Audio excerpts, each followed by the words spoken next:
Sarah, great to see you. Thank you so much for taking time to join us tonight. We're super excited for Season 3. It's just been so great to watch the momentum of the PWHL over the last couple of seasons. And you in particular now get to open up in a new franchise on Friday night in Vancouver. So how excited are you for this new opportunity with a new franchise? Yeah, it's felt like a long time coming. I feel like we've been talking about starting up in Vancouver for the last 6 months. And so to be here, to be able to be on the ice with the team, getting some practices in this preseason, and looking forward to the home opener this weekend. There are a lot of tickets sold. The rink looks amazing. As you can see, we have our logo on the ice there, which we're the only franchise in the league that has that. So it's a super exciting time, and I can't wait for Friday night. Sarah, I love the fact that the two new franchises are kind of kicking off the season, too. So all eyes are going to be on you guys. Definitely. Yeah. I think that there's like that natural Pacific Northwest rivalry between Vancouver and Seattle. And so we got a little taste of them this preseason and we ended up splitting with them. So we're excited to, I guess, break the tie in game one. You mentioned the rink and, obviously that logo is just gorgeous, but on Friday when you guys open, there's only, as of today, only 4 accessible seats left. Like, how does that make you guys feel that you're going to be playing in a sold-out, packed barn first opening night? That's going to be just absolutely incredible. Yeah, like you said, it's incredible. And I think that the city of Vancouver has embraced us with so much passion, so much love, and so much excitement. And so we knew that they were going to be able to do something special for this home opener. And so many people have been talking about this game, buzzing about this game. There's so many fun, cool activations in arena that are happening as well. And there's obviously going to be some great hockey on the ice. So we're excited to see everybody from the people in row 1 to the people who are all the way up at the top. Sarah, you mentioned the great hockey on the ice, and I want to get your thoughts on, what has been the contributing force as to why this PWHL is so successful at this point in time. Fans are packing the stadiums. You guys last year had amazing results in all the venues you were playing in. So I'm just curious what you think has been, the recipe for success for this league. I think just the visibility and the accessibility. It's so easy to be able to watch our games now. So you get a taste, you see it on TV. The arena looks great. There are people in the buildings. And so you're like, oh, I kind of want to see what one of these games are like for myself. And I think going to any of the markets in the PWHL, the in-arena experience is pretty fantastic. And that's something that I noticed from year one all the way out.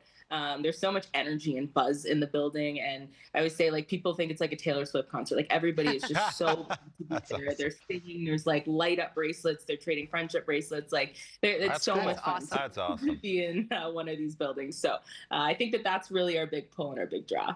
So the other day, I don't know if you caught it, but Bruins goaltender Jeremy Swayman came in with an Aaron Frankel jersey, wearing it kind of in your rival shots. I thought that was super cool. What does it mean for you and just the league to have support from some of the NHL players? Yeah, I think it's cool. There have been some cool crossovers over the last few years, and seeing other players, rocking jerseys, rocking T-shirts. Obviously, when we head to those markets that have hockey, but also like our takeover tour markets, like they've really embraced us. There are a lot of connections between the PWHL and the NHL, and so it's great. Obviously, our jerseys are pretty cool, so to be able to have those showcased on like a walk-in, I think it's pretty amazing. Now let's get to your new squad here, the Goldeneyes. And talk about the expectations for this season and what you're hoping to do as a team as you go into your first inaugural season.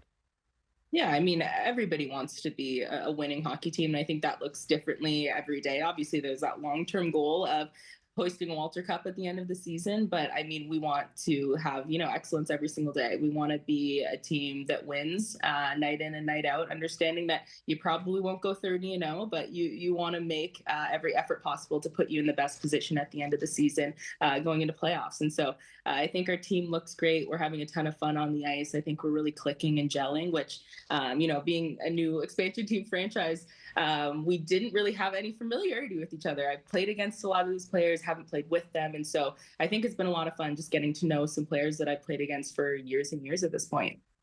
Sarah, it's Hockey Fights Cancer Month with the NHL, and so much awareness is created around this month. The NHL does a great job with it, and I know that you are one of the 11 Hockey Fights Cancer champions. So why was it important for you to be a part of this initiative, and what is your message to spread? Yeah, I think that Hockey Fights Cancer is so important. It's a pretty incredible initiative, and I'm honored to be an ambassador for the program.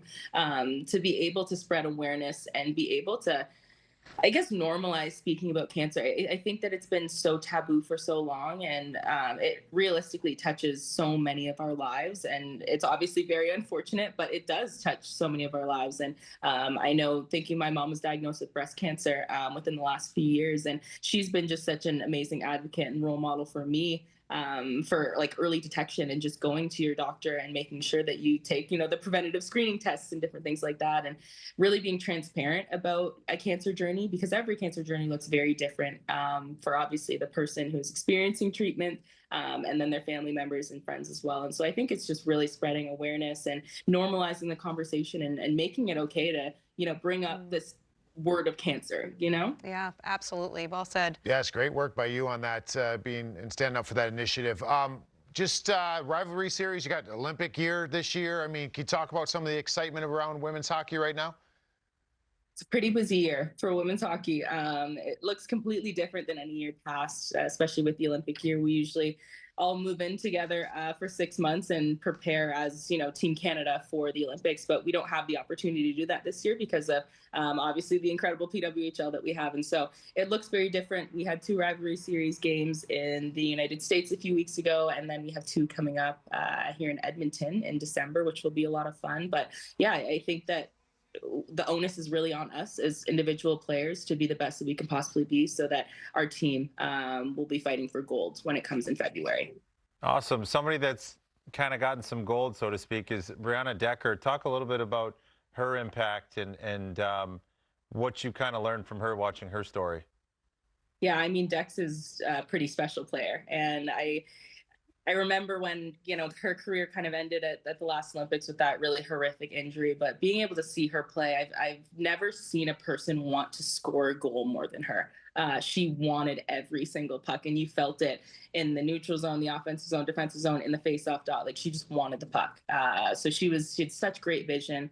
Somebody who I never really got to play with, but I played against her a bunch with the national team. But definitely somebody that I have so much respect for, and I think it's amazing. The first Wisconsin women's hockey player to be in the Hockey Hall of Fame. So definitely proud. I was going to say, it bodes pretty well for the Badgers, that's for sure. Yeah. Certain. One of my favorite places to visit out there in Madison, Wisconsin. Well, Sarah, we appreciate you taking the time. I'm just curious how many tickets you've got coming to the game on Friday night. I have a couple. Yeah, I have some family coming in from Ontario, so very excited for them to be here. Well, as you should be excited, and we wish you the best of luck this season. Hopefully we'll catch up with you again down the way, and we'll definitely be seeing you in Milan. JD and I will be over there, so we'll be excited to see the rivalry between USA and Canada. Canada. Thanks, guys. All right, thanks, Sarah. Appreciate your time.